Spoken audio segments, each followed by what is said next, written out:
নমস্কার। আতঙ্কের রুদ্রগড়ের পরবর্তী পর্ব আজকে শোনাব।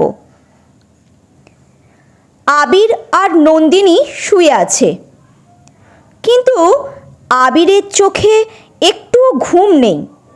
সে ভাবতে লাগলো, আধ্যা মন্দিরের চূড়ার আলোটা দেখে আমাকে ডাকলো, অথচ যখন আমাকে নিয়ে গেল তখন আলোটা আর দেখতে পেলাম না। এটা কি সত্যি হলো, নাকি আধ্যাই ভুল দেখেছে? ওকে দেখে তো মনে হলো ও সত্যি কথাই বলছে। ভাবনাগুলো আবিরের মনে ঘুরপাক খেতে লাগলো, আর তার মনে হাজারো প্রশ্নের জন্ম নিল। সে ঘুমাতে পারছে না, নড়াচড়া করছে। নন্দিনীর ঘুম ভেঙে গেল। সে বলল, কি হলো, এত নড়ছো কেন? ঘুম আসছে না। বুঝেছি, তুমিও নিশ্চয়ই কেতকীদের কথাই ভাবছ। আমিও চিন্তায় আছি। এদের যে কি হয়েছে কিছুতেই বুঝে উঠতে পারছি না। জানো, সমিতা সারাক্ষণ কাঁদে, কারণ জিজ্ঞাসা করলে কিচ্ছু বলে না। কেতকী আর অনিলও তো খুবই ভালো মানুষ, তারা নিশ্চয়ই ওর সঙ্গে খারাপ কিছু করেনি বা করছেও না। তাছাড়া সবারই তো একই অবস্থা, কেন যে এদের এই হাল হলো? আবির আধ্যার কথায় এখানকার অস্বাভাবিকতা টের পেয়েছে। তবে সে ভেবে দেখল, নন্দিনীকে শোনালে সে ভয় পেতে পারে, তাই সে বিষয়টা গোপন রাখল। সে শান্তস্বরে বলল, প্রথম বাচ্চা তো, তাই হয়তো সমিতা ভয় পাচ্ছে। সময়ের সঙ্গে সব ঠিক হয়ে যাবে, তুমি এখন ঘুমাও। এই বলে আবির পাশ ফিরে শুয়ে পড়ল। গভীর রাত। আধ্যা গভীর ঘুমে রয়েছে। তার ঘরের দরজা জানলা সব বন্ধ। হঠাৎ একটা প্রবল ঝাঁকুনিতে তার ঘুম ভেঙে গেল। খাট কাঁপছে, যেন ভূমিকম্প হচ্ছে। সে আতঙ্কিত হয়ে মাথার পাশে রাখা টর্চটা খুঁজতে শুরু করলো। এর মধ্যেই তার মনে হলো কেউ খাট ধরে কাত করেছে। ভয় পেয়ে সে খাটটাকে শক্ত করে আঁকড়ে ধরল। অন্ধকার ঘরে কিছুই দেখা যাচ্ছে না। খাট আরও কাত হয়ে গেল। ঠিক তখনই ভয়ঙ্কর এক হাসি ভেসে এলো। তার কান যেন ফেটে যাচ্ছে। সে বুঝতে পারল পিশাচিনীর হাসি। আধ্যা সাহস সঞ্চয় করে কাঁপা কাঁপা গলায় বলল, কে আপনি? কি চান? আমার সাথে এমন করছেন কেন? সে উত্তর পেল না। খাট থেকে পড়ে গেল দড়াম করে। মুহূর্তে হাসিটা থেমে গেল। আধ্যা ধীরে ধীরে উঠে দাঁড়ালো। তখনই ঝুল বারান্দা থেকে কান্নার শব্দ শুনতে পেল। সে এগিয়ে গিয়ে ঝুল বারান্দার দরজা খুলল। দেখল বাড়ির সামনের আলো নিভে গেছে। ঝুল বারান্দায় সেই কালো মোটা বিড়ালটা বসে আছে। বিড়ালটা বড় বড় চোখে তাকিয়ে ভয়ানকভাবে চেয়ে রইল তার দিকে। এক্ষুনি যেন ঝাঁপিয়ে পড়বে তার গায়ে। আধ্যার হৃদস্পন্দন বেড়ে গেল। হঠাৎ লাফ দিয়ে নিচে পড়ল বিড়ালটা। ঠিক সেই মুহূর্তে বাইরের আলোটাও জ্বলে উঠল। আধ্যা কিংকর্তব্য বিমূঢ় হয়ে ঘরে ফিরল। আলো জ্বালিয়ে দেখল সব ঠিকঠাক আছে, কিন্তু তার মনে হলো এ নিশ্চয়ই পিশাচিনীর কাজ। সে পেছনের জানলাটা আবার খুলল। দূরে মন্দিরের চূড়ায় সোনালি আর লাল রঙের মিশ্রণে অপূর্ব সেই আলোকরশ্মি দেখতে পেল। মন্দিরের প্রতি তার আকর্ষণ আরও বেড়ে গেল। কাল রাতের মতো আজও তার মন বিচলিত হয়ে উঠল। দরজা খুলে নিচে নামল মন্দিরে যাওয়ার জন্য। এদিকে কলিরও ঘুম আসছে না। জল খেতে ঘর থেকে বেরিয়ে কলি দেখল আধ্যা দরজা খুলতে যাচ্ছে। কলি বলল, দিদি, এত রাতে কোথায় যাচ্ছ? আধ্যা ঘোরের মধ্যে আছে, সে কথাটা শুনতেই পেল না। দরজার ছিটকিনিতে হাত দিল। কলি এগিয়ে এসে তাকে ধরে বলল, রাত 3টে বাজে দিদি, কোথায় যাচ্ছ তুমি? এবার আধ্যার সম্বিত ফিরে এলো। সে বলল, তুই? কলি আতঙ্কের সাথে বলল, কালকের মতো আবারও মন্দিরে যাচ্ছিলে? হ্যাঁ রে, মন্দিরের চূড়ায় আলো জ্বলতে দেখলাম, তাই। কলি বলল, চলো তো দেখি কোথায় আলো জ্বলছে। দুজনে দোতলায় ফিরে এলো। আধ্যার ঘরের পিছনের জানলার দিকে তাকিয়ে দেখল মন্দিরের চূড়ায় কোনো আলো নেই। আধ্যা বলল, শোয়ার আগে বাবাকে মন্দিরের চূড়ার আলোটা দেখাতে এনে দেখি আলোটা নিভে গেছে, এখন তোকে এনে দেখি আলোটা নেই। বুঝতে পারছি না আমি আলো দেখছি, অথচ তোদের কেন দেখাতে পারছি না। কলি তাড়াতাড়ি জানলা বন্ধ করে দিয়ে আতঙ্কের সাথে বলল, সব মনে হয় ওই করছে। দিদি, আমার খুব ভয় করছে। কলি ভয় পাবে বলে আধ্যা খাট কাত হওয়া আর কালো বিড়ালের কথাটা পুরোপুরি চেপে গেল। কলি দৃঢ় গলায় বলল, খবরদার ভুলেও আর ওদিকে যেও না দিদি, আমি না দেখলে তুমি তো একাই বেরিয়ে যেতে। কলির বুকটা ধক করে কেঁপে উঠল। সে বলল, শুয়ে পড়ো। ঠিক আছে, তুইও শুয়ে পড়। এই বলে আধ্যা সরে শুলো। কলি তার পাশে শুয়ে পড়ল। সকালে কলিকে ঘরে দেখতে না পেয়ে লাবণী ভয় পেয়ে আধ্যার ঘরে এসে দেখল দুটোতে শুয়ে আছে। লাবণী বলল, এই কলি, তুই এখানে পড়তে যাবি কখন? যাব না, পড়াশোনায় একদম তোর মন নেই, ওঠ বোন। বললাম তো যাব না। আধ্যা লাবণীকে বলল, দিদি তুমি যাও, ও যাচ্ছে। ঠিক আছে, তাড়াতাড়ি নিচে পাঠিয়ে দে। এই বলে লাবণী ঘর থেকে বেরিয়ে গেল। আধ্যা কলিকে বলল, ওঠ, তোর সাথে আমিও যাব। আমি বুঝেছি তুমি মন্দিরে যাবে, আমি তোমাকে একা ছাড়ব না। এই বছর তোর মাধ্যমিক পরীক্ষা, তাই এখন পড়া কামাই দেওয়া একদম চলবে না। আমার আবার পড়া, তুমি এসেছো বলে একটু কথা বলতে পারছি, না হলে তো শুধু। এই বলে কলি কেঁদে ফেলল। আমি তোর দিদি না, সব ঠিক করে দিয়ে যাব। এখন ওঠ, চল, লাবণীদিকে পাত্রপক্ষ দেখতে আসার আগেই আমরা চলে আসব। তারা উঠে ফ্রেশ হয়ে খেয়ে বেরিয়ে গেল। কলি পড়তে গেল আর আধ্যা মন্দিরের দিকে গেল। রোদ উঠে গেছে। বাঁশঝাড়ের পাশ দিয়ে যেতে গিয়ে তার বুকটা কাঁপছে। আধ্যা মন্দিরের কাছে এসে দাঁড়ালো। চারপাশের গাছপালার জন্য মন্দিরে সূর্যের আলো পৌঁছাচ্ছে না। জায়গাটা যেন কেমন রহস্যময় মনে হচ্ছে। তার গা ছমছম করছে। মন্দিরটির কাঠের দরজা বন্ধ। সে মন্দিরের দেওয়ালের দিকে তাকিয়ে দেখল কোথাও শ্যাওলা জমেছে, কোথাও ছোট ছোট গুল্ম গজিয়েছে, কোনো রঙের ছাপ নেই। দেওয়ালে কারুকার্য আছে কিনা দেখতে সে হাত বুলিয়ে যাচ্ছিল। হালকা কিছু নকশার আভাসও পেল, তবে পরিষ্কার বোঝা যাচ্ছে না। এটা কি আমার স্বপ্নে দেখা সেই মন্দির? নিজেকে প্রশ্ন করল আধ্যা। তারপর সে মন্দিরের চূড়ার দিকে তাকালো। হ্যাঁ, চূড়াটি যেন তার স্বপ্নে দেখা মন্দিরের চূড়ার মতোই, যদিও এত গাছপালা জন্মে আছে, ধ্বংসাবশেষের শেষ ছাপ স্পষ্ট। তবে রাতে মাসির বাড়ির পিছনের জানলা দিয়ে এই মন্দিরের চূড়ায় যে সোনালি আর লাল আলো জ্বলে উঠতে দেখেছিল, এখানে এসে তার কোনো চিহ্নই দেখতে পাচ্ছে না সে। আধ্যা বিভ্রান্ত হয়ে ভাবল, ওই আলোটা আমি দেখেছিলাম, নাকি সেটা পিশাচিনীর কোনো চাল ছিল?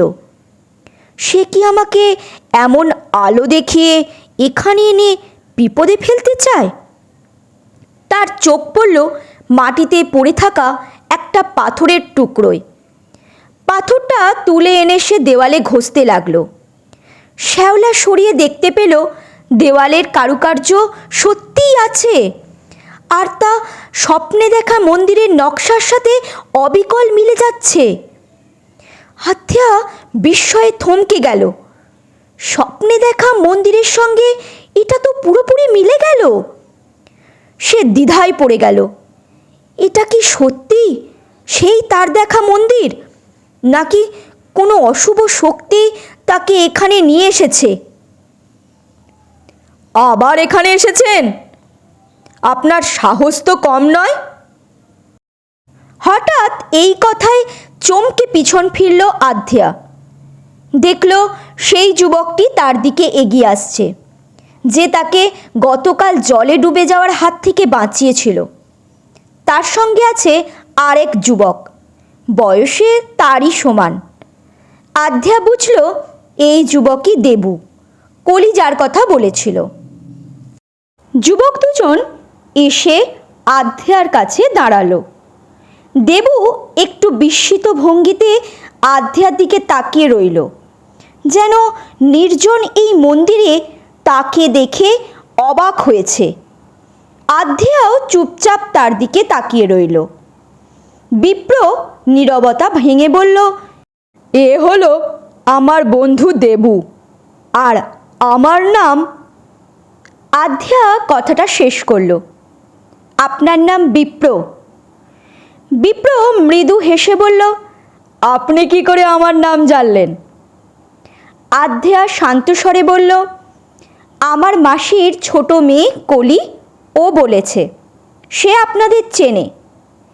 বিপ্র মাথা নেড়ে বলল, ও, আপনার নাম আধ্যা, তাই তো? আধ্যা অবাক হয়ে তার দিকে তাকালো। বিপ্র একটু হেসে বলল, আমিও জেনেছি। তাদের কথোপকথনে যেন বিরক্ত হয়ে উঠল দেবু। সে গম্ভীর স্বরে আধ্যাকে বলল, এখান থেকে এক্ষুনি চলে যান, আর কখনো এদিকে আসবেন না।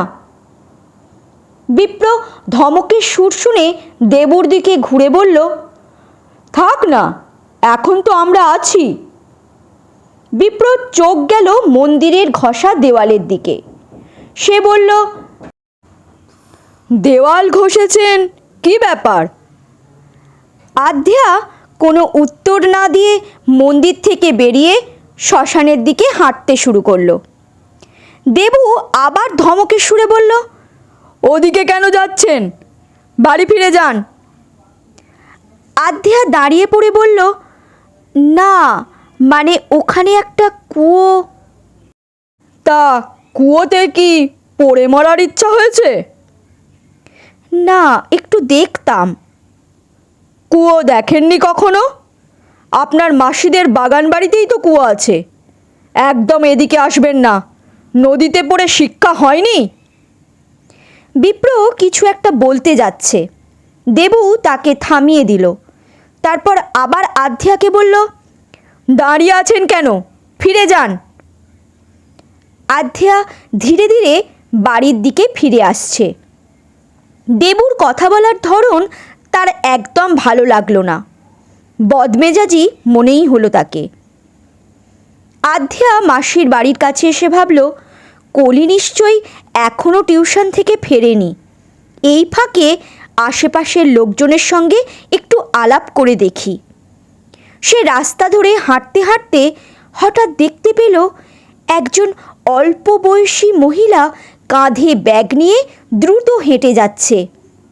মহিলার চোখ দিয়ে জল গড়িয়ে পড়ছে। তার পেছনে একজন লোক আর একজন বয়স্কা মহিলা দৌড়ে আসছে।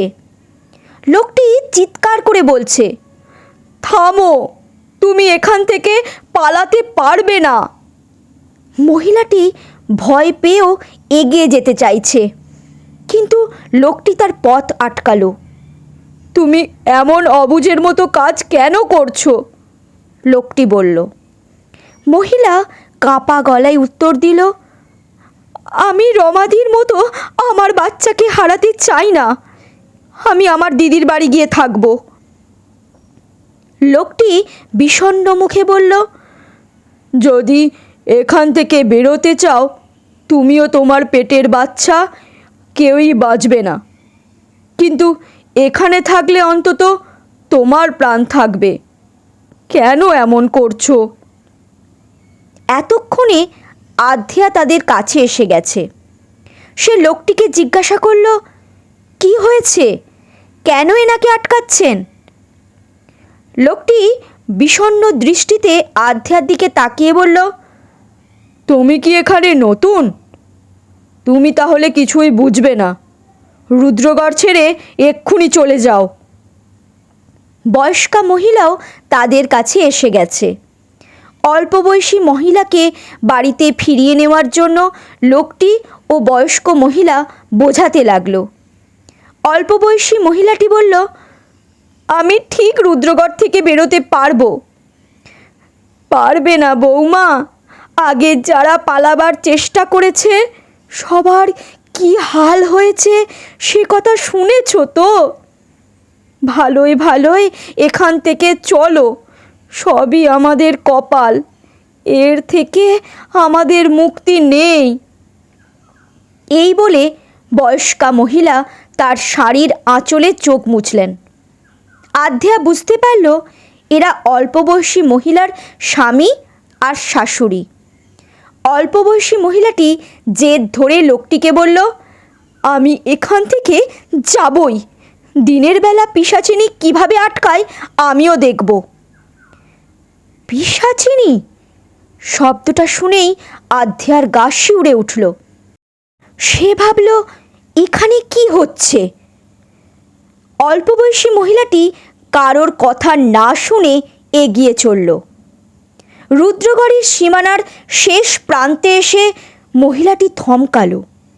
সাহস জোগাতে নিজেকে বলল, আজ আমি রুদ্রগড় ছাড়বই। সে সীমানার বাইরে পা ফেলতে গিয়েই দড়াম করে মাটিতে পড়ে গেল। অবাক হয়ে তাকালো চারদিকে, কেউ নেই, অথচ অনুভব করলো অদৃশ্য কোনো শক্তি যেন তাকে ধাক্কা দিয়ে ফেলে দিল। লোকটি আর বয়স্ক মহিলা আতঙ্কিত হয়ে বলল, ফিরে চলো। মহিলাটি সাহস করে উঠে দাঁড়িয়ে আবার পা ফেলতে গেল, কিন্তু একইভাবে পড়ে গেল। এবার উপুর হয়ে পড়ল। প্রচণ্ড আঘাতে তার মুখ দিয়ে চিৎকার বেরিয়ে এলো। তার নিম্নাঙ্গ দিয়ে রক্ত বেয়ে নামতে শুরু করলো। দেখতে দেখতে রক্তে তার পোশাক ভিজে গেল। করুণ আর্তনাদে চারপাশ ভারী হয়ে উঠল। মুহূর্তের মধ্যেই মহিলার প্রাণ পাখি উড়ে গেল। লোকটি আর বয়স্কা মহিলা শোকে বিলাপ করতে লাগলো। আধ্যা দূর থেকে সব দেখল। তার শরীর শিউরে উঠল।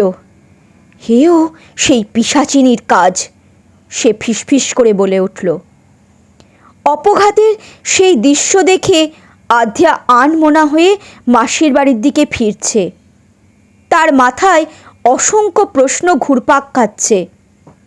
হঠাৎ পিছন থেকে কলি ডাকল, আধ্যা দিদি। আধ্যা শুনতেই পেল না। কলি তার কাছে এসে ঘাড়ে হাত দিয়ে বলল, ও দিদি, কি ভাবছো? মন্দিরে যাওনি? আধ্যা আর কথা সামলাতে পারল না। হু হু করে কেঁদে উঠল সে। কলি অবাক হয়ে বলল, কি হয়েছে দিদি, বলো না। আধ্যা আগের ঘটনাগুলো এক এক করে বলল। কলি চুপ করে সব শুনল। তারপর বিষণ্ণ মুখে বলল, এসব নতুন কিছু নয়। আধ্যা বিস্মিত হয়ে ভাবল, এখানে এমন ঘটনা আগেও ঘটেছে, কিন্তু কেন? আর এখানকার লোকজন এর প্রতিকার করছে না কেন? কলি চাপা গলায় বলল, এসব নিয়ে বেশি কথা বলো না দিদি, বিপদ বাড়বে। তাড়াতাড়ি চলো, লাবণীদিকে দেখতে পাত্রপক্ষ হয়তো এসে গেছে। আধ্যা বুঝল কলিকে আরও কিছু জিজ্ঞাসা করা ঠিক হবে না। সে চুপচাপ তার সঙ্গে মাসিদের বাড়িতে ফিরে এলো। পাত্রপক্ষ এখনও আসেনি। আধ্যা নিজের ঘরে গিয়ে শুয়ে পড়ল। কিছুক্ষণ পর কলি এসে তাকে বলল, দিদি, লাবণীদিকে দেখতে পাত্রপক্ষ এসেছে, পাত্রও এসেছে, চলো দেখবে। আধ্যার মন পড়ে রয়েছে সেই রহস্যময় ভয়ঙ্কর ঘটনার কাছে। তার কিছু ভালো লাগছে না। সে কলির সাথে নিচের তলায় গেল না। পাত্রপক্ষ লাবণীকে দেখে খুব পছন্দ করল। কেতকী তাড়াতাড়ি বিয়ের কথাবার্তা পাকা করল। সে যেন এক্ষুনি মেয়েকে বিদায় করতে পারলে বাঁচে। পাত্রপক্ষ খেতে বসল। নন্দিনী একে একে খাবার দিচ্ছে। খাবারের পরিবেশনে কোনো খুঁত নেই। মাছ, ভাত, মাংস, মিষ্টি। পাত্রপক্ষের সবাই মাংসের পাতে হাত চালাতেই থমকে গেল। একজন পাত্রের আত্মীয় বিস্মিত কণ্ঠে বলে উঠলেন, এ কি, কাঁচা মাংস! সবাই থেমে গেল। তাদের চোখ মুখে ঘৃণা ফুটে উঠল। কেউ কেউ নাক মুচকে বলতে লাগলো, এটা কেমন ব্যবস্থা! কেতকী আর অনিল ভীষণ অস্বস্তিতে পড়ল। তারা একে অপরের দিকে দুঃখ ভারাক্রান্ত দৃষ্টিতে তাকালো। নন্দিনী হতবাক। সে ফিসফিস করে বলল, কাঁচা? এটা কি করে সম্ভব? আমি তো নিজে রান্না করেছি। ঘরের পরিবেশ উত্তেজনায় ঠাসা। কেউ কিছু বলতে পারছে না। পাত্রপক্ষ আর খাওয়া চালাতে পারল না। তারা হাত ধুয়ে উঠে পড়ল। আবির আর অনিল পরিস্থিতি সামাল দেওয়ার চেষ্টা করল। তারা দ্রুত মিষ্টি পরিবেশন করল। কিন্তু সেখানেও দুর্ভাগ্য। একজন পাত্রের আত্মীয় মিষ্টিতে রক্ত পেয়ে চিৎকার করে উঠলেন আর বলে উঠলেন, এ আবার কি ধরনের মিষ্টি! এবার পাত্রপক্ষের রাগ চরমে পৌঁছালো। তাদের কথাবার্তায় হতাশা আর ঘৃণা স্পষ্ট। একে একে সবাই বলল, এই পরিবেশে আমাদের ছেলের বিয়ে সম্ভব নয়। পাত্রপক্ষ বিয়ে ভেঙে দিয়ে রাগে ফুঁসতে ফুঁসতে বেরিয়ে গেল। নন্দিনী লজ্জায় কুঁকড়ে গেল। আমার দোষ নয়, কি করে এমন হলো জানি না। বলতে গিয়ে গলা আটকে গেল তার। চোখের কোণে জল জমল। কেতকী আর অনিল মুখে কিছু না বললেও বোঝা গেল তারা গভীর দুঃখে ভেঙে পড়েছে। ঘরের পরিবেশ আরও ভারী হয়ে উঠল। লাবণীও কাঁদছে। নিচে নেমে ঘটনাগুলো শুনে আধ্যার মনে হলো এও সেই পিশাচিনীর কাজ। কিন্তু কেন সে সবার সাথে অশুভ আর মর্মান্তিক ঘটনা ঘটাচ্ছে? কেতকী, নন্দিনী সবাই চুপচাপ। আবির এবার সন্দেহ করল, সত্যিই কি এখানে কোনো অশরীরী আত্মা আছে? আধ্যা নিজের ঘরে ফিরে গভীর চিন্তায় পড়ে গেল। রুদ্রগড়ের পিশাচিনী কি কোনো অতীত ঘটনার প্রতিশোধ নিতে চায়, নাকি এটি কোনো অভিশাপ যা এখানকার মানুষকে মুক্তিই দেয় না? এসব ভাবতে ভাবতে আধ্যার মনে হলো তাকে কিছু একটা করতেই হবে। কিন্তু কিভাবে করবে? নন্দিনী দ্বন্দ্বে পড়ে গেল। সে নিজে থেকে রান্না ঠিকঠাক করেছিল, তাই মাংস কাঁচা থাকার বিষয়টা তার কাছে অস্বাভাবিক আর অপ্রত্যাশিত। ফলে তার মনে এই ঘটনার জন্য অপরাধবোধ, লজ্জা, হতাশার মিশ্রণ কাজ করছে। এছাড়া পরিবারের সম্মানহানি হওয়ায় আর লাবণীর বিয়ের সম্বন্ধ ভেঙে যাওয়ার জন্য সে নিজেকেই দায়ী করতে লাগলো। সে আরও বেশি কষ্ট পাচ্ছে। তার মনে প্রশ্ন উঠছে, কোথায় ভুল হলো? কেউ কি ইচ্ছাকৃতভাবে এই পরিস্থিতি তৈরি করলো? না, এমন কাজ করার মতো এই বাড়িতে তো কেউ নেই। পাত্রপক্ষ ছাড়া বাইরের কেউ আসেও নি। কেতকী নন্দিনীর মনের অবস্থা বুঝতে পেরে বলল, তোর কোনো দোষ নেই রে দিদি, মন খারাপ করিস না। নন্দিনী ভেঙে পড়ে বলল, বিশ্বাস কর, তোরা যেভাবে মেয়েটার এত তাড়াতাড়ি বিয়েটা দিচ্ছিলিস তাতে আমি অখুশি ছিলাম ঠিকই, কিন্তু তাই বলে আমি বিয়েটা ভাঙার জন্য এমন কাজ করিনি রে। আমি জানি দিদি, সবই আমাদের কপাল। এই বলে কেতকী দীর্ঘশ্বাস ফেলল।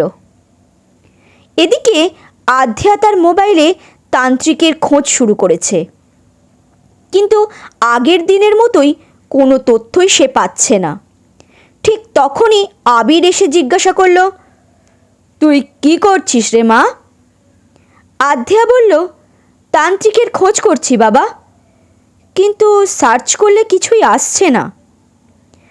আবির গভীরভাবে চিন্তিত হয়ে বলল, তুই কেন তান্ত্রিক খুঁজছিস সেটা আমি বুঝতে পারছি, আমার মনেও কেমন সন্দেহ হচ্ছে, এখানে কিছু একটা তো অস্বাভাবিক ঘটেছে।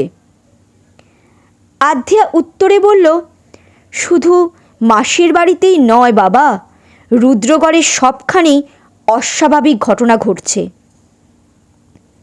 আবির বিষয়টা আরও গুরুত্ব দিয়ে দেখতে লাগলো। সে নিজেও তার মোবাইলে তান্ত্রিক খুঁজল, কিন্তু কোনো তথ্য না পেয়ে একজন ঘনিষ্ঠ বন্ধুকে ফোন করল। বন্ধু আশ্বাস দিল সে তান্ত্রিকের খোঁজ করে জানাবে। ফোন রেখে আবির বলল, তুই চিন্তা করিস না মা, আমি এখানে একজন তান্ত্রিক আনব। বাড়িতে সবার মন খারাপ, দুপুরে কেউই খেতে পারেনি। বিকালে আধ্যার কলি চা বানিয়ে সবার হাতে তুলে দিল। কেতকী হঠাৎ নন্দিনী আর আবিরকে বলল, আমার দুটো মেয়েকে তোদের কাছে রাখবি? এই কথা বলেই কেতকী কেঁদে ফেলল। নন্দিনী কিছু বলে ওঠার আগেই আবির বলে উঠল, অবশ্যই রাখবো, আধ্যার মতো লাবণী আর কলিও আমাদের মেয়ে, আমাদের সঙ্গেই থাকবে। কিন্তু নন্দিনী পুরো বিষয়টা বুঝতে পারল না। কেতকী কেন এমন কথা বলল? মেয়ে দুটো কি সত্যিই ওর কাছে বোঝা হয়ে গেল? সে তো মেয়েদের চোখে হারাতো। রাতে লাবণী সবার জন্য আলু সেদ্ধ ভাত আর ডাল রান্না করে সবাইকে খেতে ডাকলো। আধ্যা বলল, আমার খাবারটা রেখে দাও, আমি পরে খাবো। এই কথা শুনে কলিও বলল, আমিও আধ্যাদির সঙ্গে পরে খাবো। রাতে কোনো মতে কয়টা খেয়ে যে যার ঘরে চলে গেল।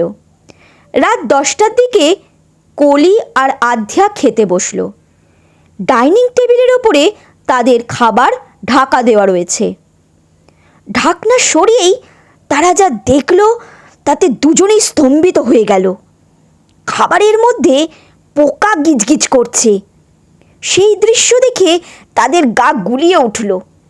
কলি আর নিজেকে সামলাতে না পেরে বমি করে ফেলল।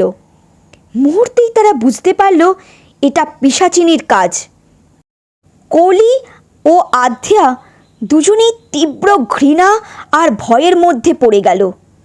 খাবারে পোকা দেখে তারা আতঙ্কিত হয়ে পড়ল। নিজেদের শারীরিক অস্বস্তি আরও বেড়ে গেল।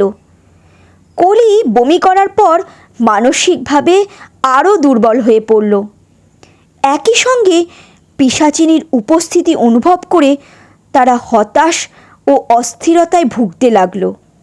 তাদের মনে হচ্ছে তারা যেন নিরাপত্তাহীনতায় চক্রে বন্দী হয়ে পড়েছে। বিশেষ করে পিশাচিনীর কাজ আরও বেড়ে গেলে কি হতে পারে সেই আশঙ্কায় তাদের উদ্বেগ বাড়তে লাগল। কলিকে ধরে আধ্যা তার ঘরে গিয়ে দোতলায় উঠল। আবির দোতলায় সিঁড়ির কাছে দাঁড়িয়ে ফোনে কারোর সাথে কথা বলছে। আধ্যাকে দেখে সে ফোনটা রেখে বলল, জানিস মা, আমার যে বন্ধুকে তান্ত্রিকের কথা বলেছিলাম না, সে তান্ত্রিকের খবর দিয়েছে। তান্ত্রিকের সাথে কথা বললাম, তিনি কাল আসবেন বলেছেন। এ তো ভালো কথা বাবা। মা কি ঘুমিয়ে গেছে? না। মাকে এ ব্যাপারে কিছু বলেছ? না, সকালে বলবো। দরজা জানলা বন্ধ করে শো। ঠিক আছে, তুমি সাবধানে শুও বাবা। এই বলে আধ্যা নিজের ঘরে থাকার ঘরটিতে গেল।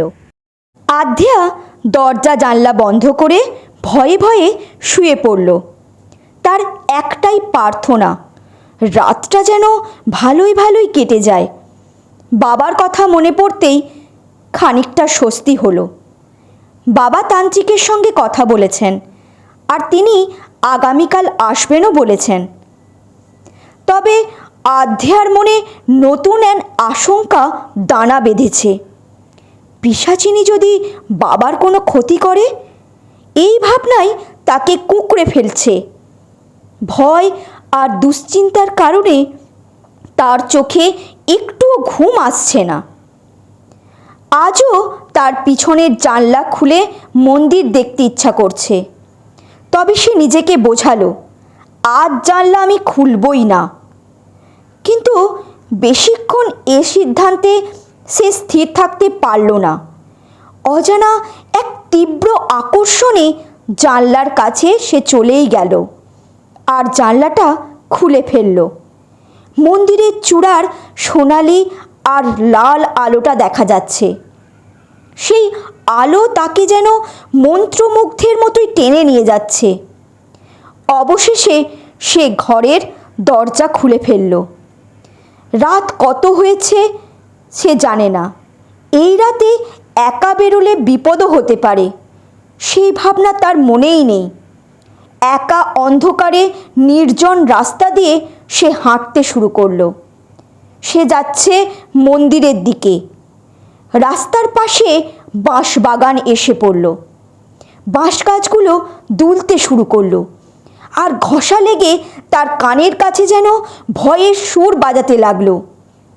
বাঁশ গাছগুলো মাথার ওপর ঝুঁকে এলেও এসবের দিকে তার কোনো খেয়ালই নেই। মন্দিরের চূড়ার আলোয় মুগ্ধ হয়ে সে সেদিকেই এগিয়ে চলল। অবশেষে আধ্যা মন্দিরের সামনে পৌঁছালো। চূড়ার সোনালি আর লাল আলোর মন্দিরটা যেন অন্য জগতের অংশ বলে মনে হচ্ছে। এমন সময় পিছনে বিকট এক শব্দে তার সমস্ত মনোযোগ ভেঙে গেল। ভয় পেয়ে পিছন ফিরে তাকাতেই সে দেখল ভয়ঙ্কর বিভৎস সেই পিশাচিনী তার দিকে ধেয়ে আসছে। পিশাচিনীর ঠোঁট আর মুখে রক্তে লাল, হাতে আধ খাওয়া মানুষের দেহ। এই ভয়ঙ্কর দৃশ্য দেখে আধ্যা দৌড় দিল। সে ভয়ে মন্দিরে না ঢুকে পাগলের মতো ছুটতে ছুটতে শ্মশানে ঢুকে পড়ল। চারপাশে কয়েকটা বিভৎস অবয়ব তাকে ঘিরে ধরল। আধ্যার মনে ভয় মিশ্রিত আতঙ্ক কাজ করছে। সে হতবুদ্ধি হয়ে গেছে। সে বুঝে উঠতে পারছে না কি করবে আর কোথায় যাবে। তার শরীর আর মন যেন একে অপরকে ছাড়িয়ে ভয়ানক এক অজানা বিপদের দিকে টেনে নিয়ে যাচ্ছে। বিভৎস অবয়বগুলো তাকে ঘিরে ধরায় তার মনে মৃত্যু ভয়, অসহায়তা, পরিত্রাণের জন্য আকুলতা জাগতে শুরু করলো। হঠাৎ চারপাশে প্রচণ্ড জোরে হাসির রোল উঠল। আধ্যা দেখতে পেল তাকে ঘিরে থাকা ভয়ানক অবয়বগুলো বিকটভাবে হাসছে।